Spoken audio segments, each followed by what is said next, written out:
भारत की राजनीति हमेशा उतार चढ़ाव में रही है। इस टाइम पर बीजेपी ओवर कॉन्फिडेंस थी और एक ही नारा था, मोदी जी ने कभी भी ऐसे नहीं बोला कि भारतीय जनता पार्टी को वोट दो, मोदी जी ने बोला कि मेरे को वोट दो। नमस्कार, प्रणाम। मैं सुरेश बलूनी और आप देख रहे हैं गढ़वाल की संस्कृति। कल लोकसभा चुनावों के परिणाम आए हैं। इन नतीजों में क्या कुछ खास रहा, इसका विश्लेषण करने के लिए आज मेरे साथ में उत्तराखंड के लेखक कवि अंशा प्रसाद काला जी हैं।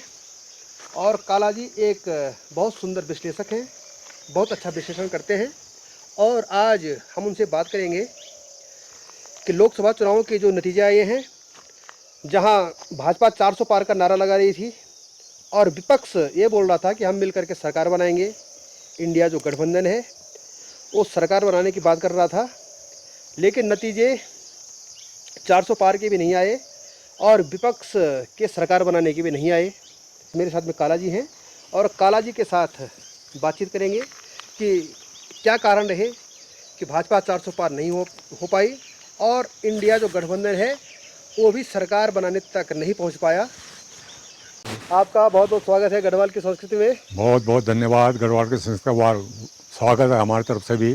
तो इसके क्या कारण रहे कि बीजेपी की जो सीटें थी वो पहले से कम हो गई? देखो, भारत की राजनीति हमेशा उतार चढ़ाव में रही है। इस टाइम पर बीजेपी ओवर कॉन्फिडेंस थी और एक ही नारा था, मोदी जी ने कभी भी ऐसे नहीं बोला कि भारतीय जनता पार्टी को वोट दो, मोदी जी ने बोला कि मेरे को वोट दो। पहले फैक्टर। दूसरा फैक्टर ये है कि पूरे जो मोमनन्स वोटर थे वो एक लामबंद हुए, लेकिन बीजेपी अपने वोटरों को जो है लामबंद नहीं कर पाई है और जिसके कारण कि उनके वोट कटे हैं। खास करके जो निचला तबका है वो उनके वोटों से उनसे छिटका है।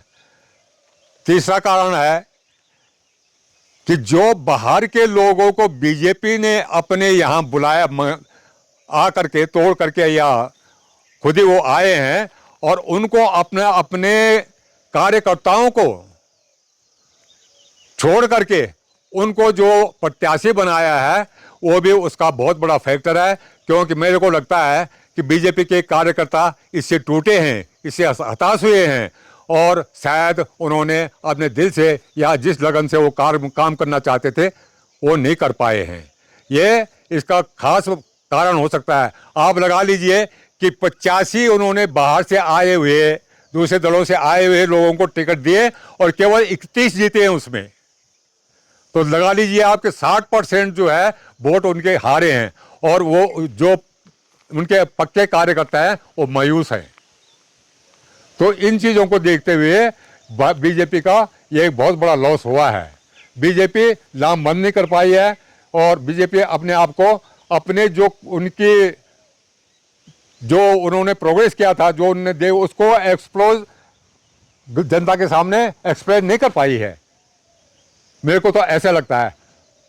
अब दूसरा फैक्टर देखिए, बीजेपी मेरे को लगता है कि जो एनडीए इंडिया जिसको बोलते हैं, इंडिया कोई इंडी बोलता है, कोई इंडिया जो गठबंधन है, उसका भी मेरे को ये लगता है कि केवल ये लक्ष्य था उनका कि केवल बीजेपी को सीटें कम कही जाएं।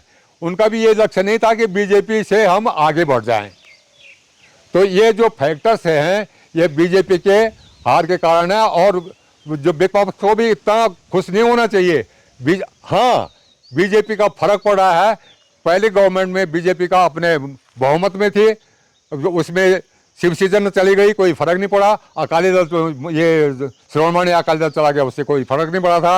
वो नीतीश से आ गया, उससे कोई फर्क नहीं पड़ा था। लेकिन अब इस गवर्नमेंट में उसको फर्क पड़ने वाला है क्योंकि चंद्रबाबू नायडू और नीतीश कुमार के कंधे के ऊपर रख करके वो अब राज करेंगे। अब वो जैसे चाहेंगे वो तो स्वतंत्रता से वो अपना काम नहीं कर पाएंगे। कहीं ना कहीं विपक्ष भी एक बहुत बड़ा मुद्दा है यहाँ पर है।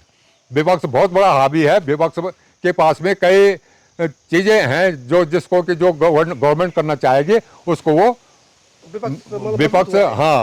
विपक्ष उसको बैन कर सकता है, विपक्ष उसका विरोध कर सकता है। तो ये जो फैक्टर्स हैं ये बीजेपी के हार के कारण है। और ये बता, भारतीय राजनीति की ये एक नया ट्रेड जो है अभी चला है। और क्या विपक्ष भी सरकार बना सकता है? देखो जी, अब चाबी मैंने जैसे बताया कि दो के ऊपर है, नीतीश और नायडू। अगर विपक्ष इनको तोड़ने में सफल रहा, और विपक्ष के पास में 224 है ना अभी, अब उसको 272 का आंकड़ा अगर इसमें वो ले आता, 48 आदमी मेंबर ले आता है, तो विपक्ष बना सकता है इसमें सरकार। लेकिन वो बहुत बहुत दूर की कौड़ी है, दिल्ली दूर है। और दिल्ली बहुत दूर है वहाँ से। तो विपक्ष को तो इतना ही संतोष है कि हमने बीजेपी के वोटों को कम कर दिया है, इसी से वो उसी पर वो उछल रहे हैं।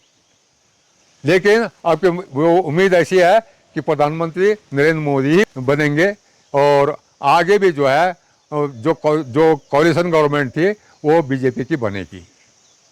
लोकसभा चुनावों की समीक्षा आपने अनुसुया प्रसाद काला जी से सुनी।